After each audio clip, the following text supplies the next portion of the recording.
Bom, após nós termos estudado os transformadores, que são as máquinas elétricas estáticas, vamos agora passar ao estudo das máquinas elétricas rotativas, ou seja, os motores e geradores.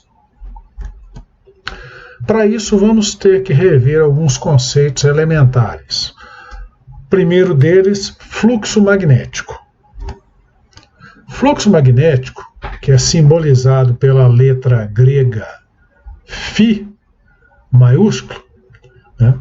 Ele é definido como a quantidade de linhas de campo que atingem perpendicularmente uma dada área.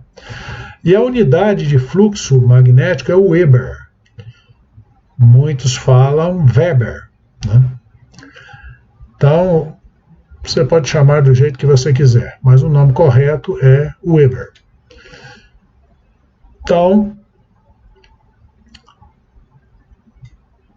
esse fluxo magnético, ele exprime a quantidade de linhas existentes num campo magnético. Já a densidade do fluxo magnético, que é designado pelo B maiúsculo, ela é medida em Tesla, tá? Fluxo magnético em Weber e a densidade do fluxo magnético em Tesla. 1 Weber é 10 a oitava linhas de campo, né? E 1 Tesla é 1 Weber por metro quadrado. Então, o B, que é a densidade do fluxo magnético, se refere à quantidade de linhas por metro quadrado, tá? Já que o Weber representa 10 a oitava linhas, né? 1 Tesla seria 10 a oitava linhas por metro quadrado. Então, o B é Φ sobre A, ou seja, é a intensidade do campo, magnético dividido pela área.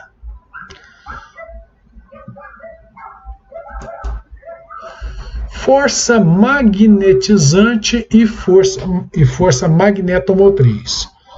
Continuando os nossos conceitos elementares. Força magnetizante, também chamado vetor campo magnético indutor, é o campo induzido, ou seja, gerado pela corrente elétrica na bobina, independentemente da permeabilidade magnética do material do núcleo. Então não interessa se a bobina está enrolada no núcleo de ferro, no núcleo de madeira, no núcleo de ar, tá? A força magnetizante vai depender apenas de outros fatores que não são o núcleo, né? A unidade de medida da força magnetizante é ampere-espira por metro. Bom, então, a densidade do fluxo magnético ela é dada por μ, que multiplica N, que multiplica I, dividido por L, onde o μ é a permeabilidade do núcleo magnético. N é o número de espiras, I, a corrente que percorre a bobina, e L é o comprimento do circuito magnético. Se nós passarmos o μ aqui para o outro lado da igualdade, aí vai ficar B dividido por μ igual a N, que multiplica I, dividido por L. Tá? Esse B dividido por μ é o que nós conhecemos como vetor campo magnético indutor, ou força magnetizante, tá? E ele é dado por N vezes I dividido por L, né? Lembrando que N é a quantidade de espiras, I a corrente que percorre essas espiras, e o L é o comprimento do circuito magnético. Então, Lembrando que o H, que é a força magnetizante, é medida em ampere-espira por metro. E o B, que é a densidade de campo magnético, ou densidade de fluxo magnético, é medida em Tesla. Então, a relação entre os vetores densidade de campo magnético e o campo magnético indutor, nós podemos analisar através dessas fórmulas aqui. Primeiro, o B é igual a μ vezes H. Tá? Então, a densidade de fluxo é igual a μ, que é a permeabilidade do núcleo, vezes o H, que é a força magnetizante. Né? Então, a densidade de fluxo B é o efeito da força magnetizante H num dado meio μ. Então, numa espira circular, o H pode ser obtido dividindo-se a corrente que percorre a espira por 2R. Né? Na bobina toroidal, o H é N vezes I dividido por 2πr, onde o R é o raio do toroide. Força magnetizante. Continuando aí. O campo eletromagnético depende basicamente da intensidade da corrente, da forma do condutor, se ele é reto, se ele expira, ou se é um solenoide. Solenoide é sinônimo de bobina. Tá? Então depende do meio, ou seja, da permeabilidade magnética desse meio, que é o μ, né? Depende das dimensões, depende do número de espiras. Força magnetomotriz, abreviado como FMM. A força magnetomotriz é a causa da produção do fluxo no núcleo de um circuito magnético. A unidade dela é o ampere-espira. Então, a força magnetomotriz, simplesmente você obtém multiplicando o número de espiras da bobina pela corrente que percorre essa bobina. Tá? Lembrando que a intensidade do fluxo é essa aqui, né? μ vezes N vezes I sobre L, né? O H, que é a força magnética, força magnetizante, né? O H, força magnetizante, é N vezes I sobre L. O H é igual a força magnetomotriz dividido por L, né? Então, a força magnetomotriz é igual ao H vezes L. Então, as unidades são de força magnetomotriz é ampere-espira, da força magnetizante ampere-espira por metro e do L é metro, sistema internacional. Bom, para a gente entender melhor isso aí, vamos fazer uma analogia entre o circuito magnético e um circuito elétrico. Então, nós temos aqui um circuito magnético, onde nós temos um núcleo fechado, temos aqui uma bobina produzindo uma força magnetomotriz. Quando ela é percorrida por uma corrente elétrica, ela produz uma força magnetomotriz, que vai ser o produto da corrente que passa por essa bobina vezes a quantidade de espiras da bobina. Isso produz um fluxo magnético que vai circular aqui nesse circuito magnético fechado, um fluxo φ. A oposição à passagem desse fluxo magnético aqui é chamada de relutância, que é o contrário da permeabilidade. Tá? Então, a relutância é o inverso da permeabilidade. Quanto maior a permeabilidade, menor a relutância, e vice-versa. Bom, então, fazendo uma analogia aqui, a força magnetomotriz seria o análogo da tensão, que é força eletromotriz. O fluxo magnético é o análogo da corrente elétrica. E a relutância é o análogo da resistência aqui no circuito. Tá? Então, a relutância pode ser obtida dividindo-se o comprimento desse circuito magnético pelo produto μ vezes A, tá? Ou seja, a permeabilidade vezes a área. Né? Ou seja, quanto maior a área desse núcleo, a seção transversal, menor vai ser a relutância. Quanto maior a permeabilidade, também maior vai ser a relutância. Agora, quanto maior for o comprimento, maior vai ser essa relutância. Tá? Lembrando que o μ é igual a B sobre H, né? Onde o B é a densidade de fluxo magnético, o H é a força magnetizante. Né? Então, a relutância vai ser H vezes L dividido por B vezes A. E o φ é B vezes A. A relutância, então, vai ser a força magnetomotriz dividido pelo fluxo φ. Olha, lá da lei de Ohm, você sabe que a resistência é igual a tensão dividido pela corrente, né? Então, aqui o análogo, a força magnetomotriz é o análogo da tensão no circuito elétrico. E o φ é o análogo da corrente, né? Uma vez que a relutância é o análogo da resistência. Veja que essa letra aqui parece bastante com o R, né? Vamos ver um exemplo aqui. Então, nessa figura do slide anterior aí, nessa figura aqui, considere que a bobina possui 120 espiras. E essas espiras são percorridas por uma corrente de meio ampere e o L, que é o comprimento do circuito magnético, é 15 centímetros.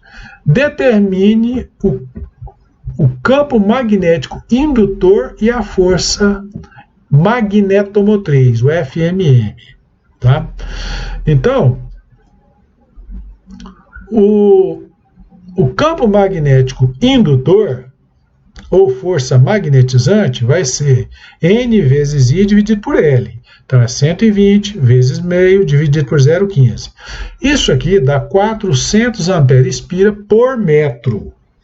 Já a força magnetomotriz vai ser esse H, que a gente acabou de obter, vezes o L, né? 400 vezes 0,15, igual a 60 ampere-espira. Ok? Então, vamos fazer uma pausa, depois nós prosseguimos. Bom, vamos agora começar a falar dos motores elétricos. Então, as máquinas elétricas girantes ou rotativas são compostas por motores e geradores. Vamos falar primeiro dos motores, começando pelo mais simples deles, que é o motor de corrente contínua. Então, o motor de corrente contínua, ele representou na história da humanidade uma peça-chave para a Revolução Industrial. Foi a primeira máquina elétrica produzida em série para ser a força motriz de uma nova indústria, né? Saíam de cena as máquinas a vapor e entrava uma máquina relativamente compacta, muito mais segura de se operar. Então, apesar de requerer uma maior manutenção, o motor de corrente contínua era robusto e permitia um bom controle de velocidade. É uma maior manutenção com relação a outros tipos de motores elétricos, não em relação à máquina a vapor. E esse controle permite a utilização do motor de corrente contínua em muitos segmentos da indústria, né? Principalmente o controle de velocidade, né?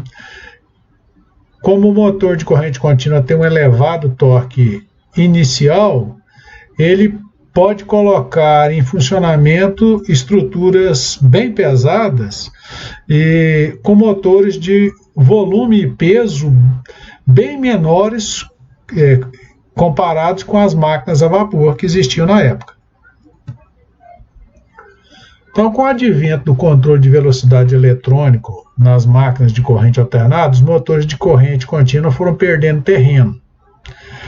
E hoje eles têm o campo de aplicação limitado a pequenas máquinas, principalmente em sistemas eletroeletrônicos, mas na indústria você ainda encontra muitos desses motores de corrente contínua em plantas antigas, que, como esses motores têm vida útil muito longa, tem motor aí com 40, 50 anos funcionando até hoje. Então, o motor de corrente contínua, ele respondeu por muito tempo, até meados da década de 80, por aí, por uma grande faixa de equipamentos que necessitava de um controle fino de velocidade. Então, para a tecnologia da época, as máquinas que necessitavam de controle de velocidade, você variar a velocidade, usavam todos os motores de corrente contínua. Depois, com o surgimento do inversor de frequência, isso passou a ser possível também com os motores de corrente alternada, os motores de indução, que nós vamos estudar posteriormente, né? Então, o fato é que, se na indústria os motores de corrente contínua perderam campo, a gente pode encontrá-los hoje ainda em muitas aplicações em eletrodomésticos, aparelhos eletroeletrônicos, etc. Inclusive, nos carros elétricos, atualmente, alguns sistemas utilizam motores de corrente contínua. Princípio de funcionamento do motor de corrente contínua. Voltando a falar de uma aplicação do motor de corrente contínua, o motor de partida, o motor de arranque do automóvel, também é um motor de corrente contínua. Então, nesse, ele não foi substituído ainda. Então, vamos falar agora do princípio de funcionamento do motor de corrente contínua, né? Todas as máquinas elétricas que nós já estudamos e que nós vamos estudar têm como princípio de funcionamento as leis do eletromagnetismo. Então, desde os princípios descobertos por Ørsted, a lei de Lenz e a lei de Faraday são aplicados em máquinas elétricas, seja nos motores, nos transformadores, né?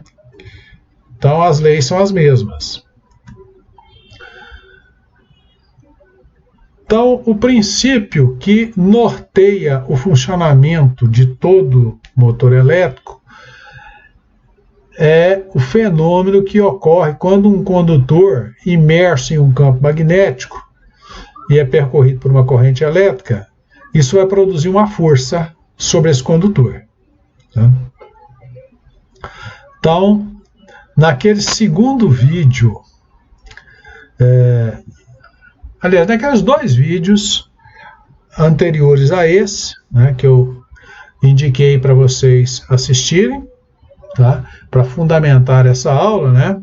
Quem não assistiu é importante que assista, que senão vai ficar voando nessa aqui, né? Então, quando um condutor está imerso num campo magnético e passa uma corrente por ele, ele vai sofrer a ação de uma força. Se nós colocamos esse condutor, ao invés de ser um condutor retilíneo, nós fazemos uma espira com ele, então nós vamos ter aqui uma espira mergulhada num campo magnético, onde esses segmentos 2 e 4 da espira vão sofrer a ação de duas forças, né?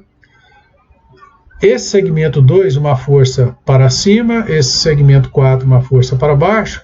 Os segmentos 1 e 3 não sofrerão força porque eles estão paralelos às linhas do campo, tá? Então a força só atua no segmento 2 e segmento 4. Então essas forças vão produzir um binário, né? Fazendo com que essa espira gire, tá? Então a ideia básica é essa aqui, ó. Então você tem uma espira, essa espira é alimentada por uma corrente DC externa, ela entra aqui na espira, as duas forças magnéticas produzem um torque, né? Então você vai ter esse torque aqui e esse, tá? Isso vai colocar a espira para girar. Quando ela girar 90 graus, você teria essa força atuando nessa seção da espira e essa na outra seção da espira, onde elas se cancelariam. Mas aí é que entra o anel comutador. Quando chega nessa posição, por ação da inércia, ele não para ali nos 90 graus, continua girando. E aí o anel comutador troca o sentido da corrente na espira. E aí troca o sentido da força magnética. De modo que essa seção aqui que recebia uma força para cima, quando ela ultrapassar os 90 graus, ela passa a receber uma força para baixo. E essa outra aqui, que recebia uma força para baixo, passa a receber uma força para cima. E aí a espira não para de girar. Então a ideia básica é essa aí, ó.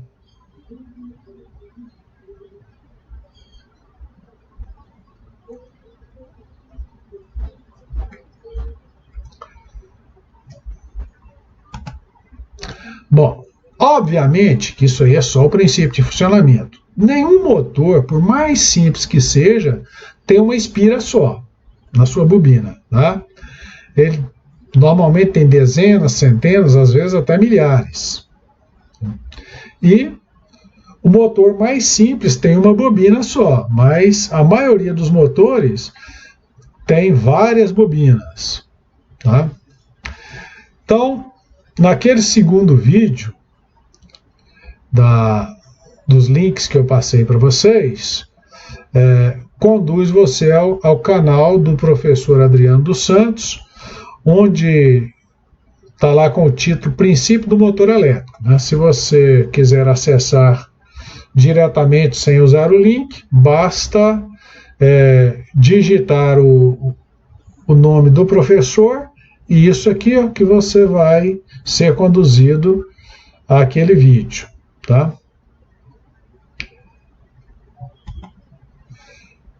Então, as partes principais de um motor de corrente contínua são